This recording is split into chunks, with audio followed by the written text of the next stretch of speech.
ఈ వీడియోలో మనము గేయం గురించి తెలుసుకుంటాం.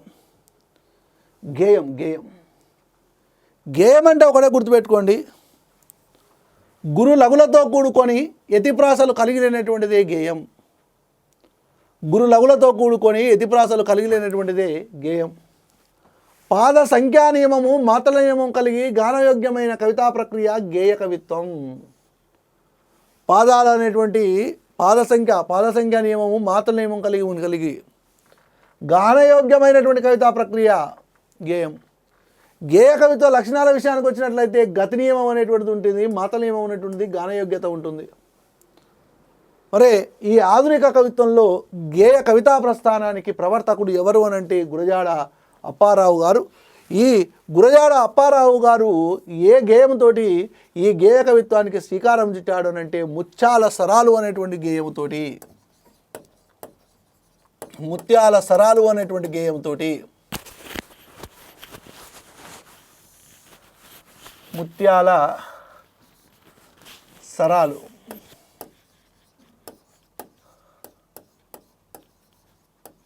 రైట్.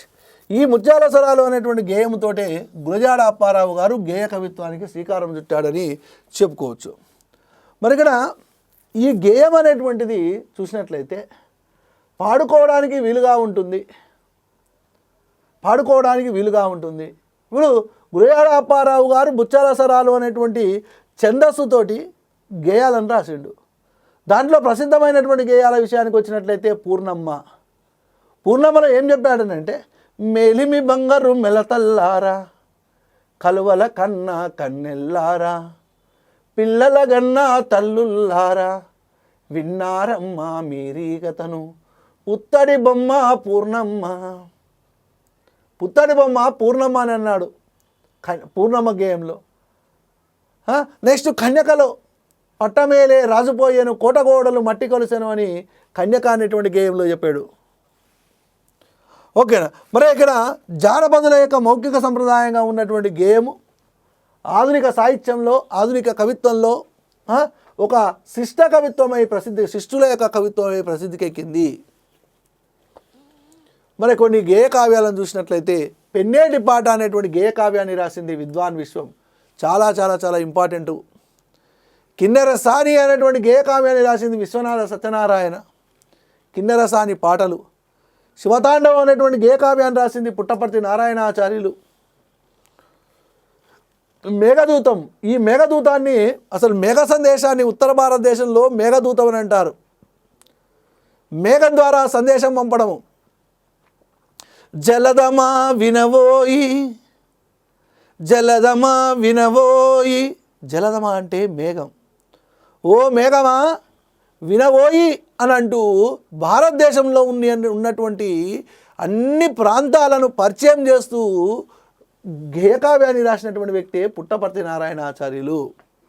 మేఘదూతం. నాగార్జున సాగరం డాక్టర్ సి నారాయణ రెడ్డి గారు, కర్పూర వసంతరాయలు కూడా మరి డాక్టర్ సి నారాయణ రెడ్డి గారే. రంగాజమ్మ అనేటువంటి గేయ కావ్యాన్ని రాసింది నాగభైరవ కోటేశ్వరరావు గారు. విప్రలబ్ధ అనేటువంటి గేయ కావ్యాన్ని రాసింది వానమామలై వరదాచార్యులు. శిలా మురళి అనేటువంటి గేయ కావ్యాన్ని రాసింది ఇంద్రగంటి శ్రీకాంత శర్మ. నా గొడవ అనేటువంటి కవితా సంపుటి కాళోజీ నారాయణరావు. దేవరకొండ దుర్గము ముకురాల రామిరెడ్డి. మేఘరంజని ఆవంచ సోమసుందర్. శంకారావము గజ్జల మల్లారెడ్డి. కూనలమ్మ పదాలు ఆరుద్ర. ఓకేనా. ఇది గేయానికి సంబంధించినటువంటి అంశం.